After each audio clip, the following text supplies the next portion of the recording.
तो नमस्कार किसान भाइयों, आपके अपने YouTube चैनल एग्रीकैन में आपका स्वागत है।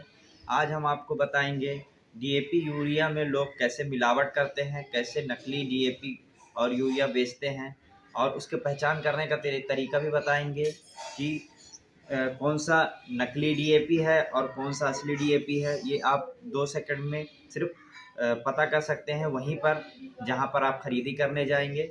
तो आइए आपको हम करके दिखाते हैं कि कैसे नकली और असली डीएपी का पहचान हम दिखाते हैं। यहाँ पे इधर पे जैसे ये एक डीएपी है, ये नकली है और ये असली है।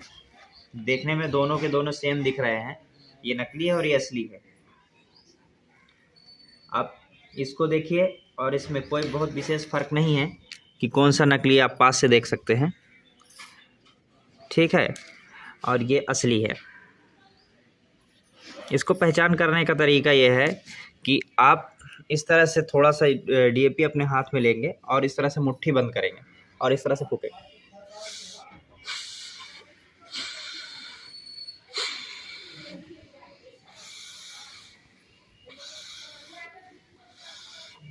दस से 12 बार जब आप फूकेंगे तो देखेंगे इसमें किसी प्रकार का कोई अंतर दिखाई नहीं दे रहा है।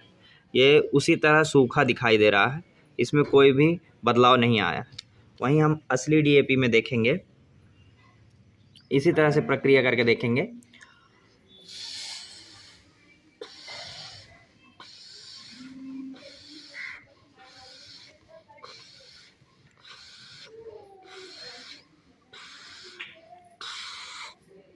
देखिए इसमें एक नमी सी आ गई है, यही है असली और असली की पहचान। देखिए नमी सी दिखने लग गई है, ये सूखा है, ये नम हो गया सिर्फ आपके फूकने से।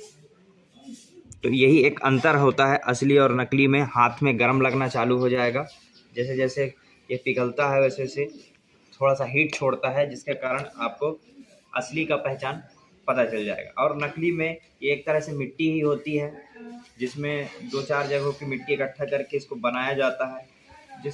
तो अब आइए आपको हम करके दिखाते हैं यूरिया की पहचान, किस तरह से हम यूरिया को पहचाने कि असली है या नकली। एक ख़ास बात यह है कि जो यूरिया होता है उसमें विशेषतः मिलावट की नहीं जाती है।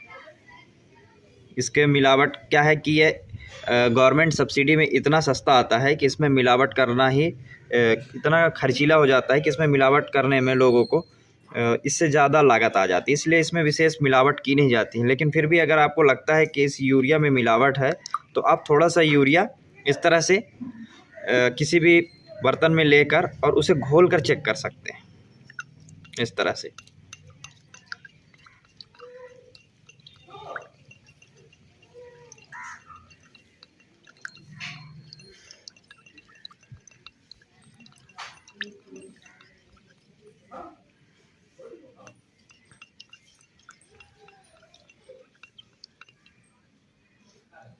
ये देखिए ये पूरी तरह घुल गया। अगर इसमें किसी प्रकार की मिलावट होती तो यह घुलता नहीं। आप देख सकते हैं साफ़ सुथरा पूरी तरह से ट्रांसपेरेंट घुल चुका है। तो ये असली यूरिया की पहचान होती है।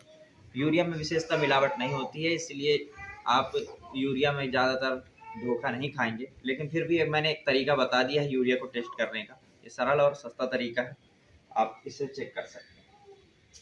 आइए आपको एक चीज़ और मैं अपनी तरफ से जानकारी देता हूँ कि कई बार क्या होता है, कई किसान ऐसा करते हैं कि डीएपी का छिड़काव करते हैं और उसके साथ ही जिंक का भी छिड़काव कर देते हैं, और फिर वह सोचते हैं कि हमको क्या नकली डीएपी मिल गई या नकली जिंक मिल गया, क्योंकि दोनों का ही असर दिखना बंद हो जाता है। तो मैं आपको एक चीज़ बता दूं कि डीएपी के साथ में जब आप यूरिया मिलाते हैं तो उससे कोई फ़र्क नहीं पड़ता। लेकिन वहीं अगर आप डीएपी के साथ में जिंक का मिलावट कर देते हैं तो ये कोलैब हो जाता है। एक तरह से समझ लीजिए कि अगर देसी भाषा में कहूँ तो ये दोनों ही किसी काम के नहीं रह जाते हैं, एक तरह से कोलैब हो जाते हैं, इमल्सन बना लेते हैं, जिससे ना आपको डीएपी में खेत का असर दिखाई देगा अच्छे से और ना ही जिंक का असर दिखाई देगा। तो अब ये आपको मैं थोड़ा सा एक प्रयोग भी करके दिखाता हूँ कि कैसे होता है।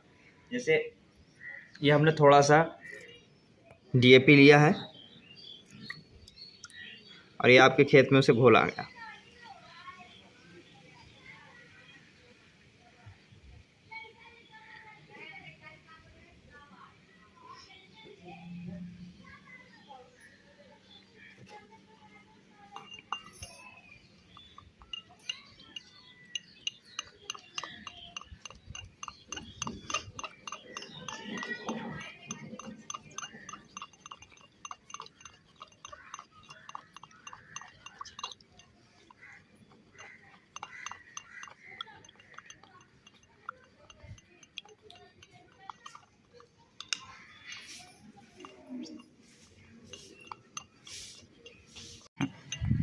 ये हमने डीएपी घोल लिया। अब इसमें हम थोड़ा सा डालेंगे जिंक।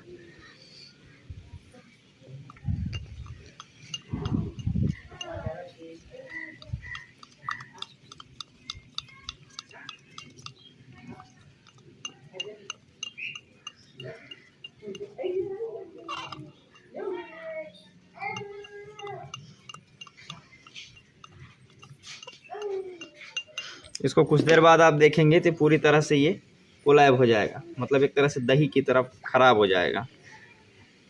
यह इसकी खासियत होती है। इसलिए हम कभी भी जिंक के साथ में डीएपी को नहीं मिलाते हैं।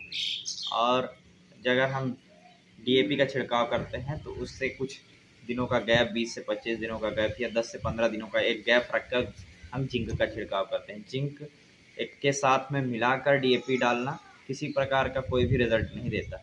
इसलिए किसान भाइयों, कभी भी आप अपने खेत में डीएपी और जिंक दोनों मिलाकर न डालें। तो ऐसी ही जानकारियों के लिए किसान भाइयों, मैं आपको नई नई वीडियो लाता रहूँगा। आपके मन में अगर कोई प्रश्न रहता है तो आप कमेंट बॉक्स में पूछ सकते हैं। और अगर किसी भी प्रकार का आपको जानकारी चाहिए तो हमारी चैनल में ये वीडियो डली हुई रहती है। कभी भी हो, किसी भी प्रकार के खाद को कैसे डालना है, कितना डालना है, ये मिट्टी परीक्षण करके करवाना चाहिए। कभी भी अधिक डोज में नहीं डालना चाहिए। अधिक उत्पादन के लिए डोज ज़्यादा डालकर अपनी ज़मीन को ख़राब नहीं करना है। तो नमस्कार किसान भाई।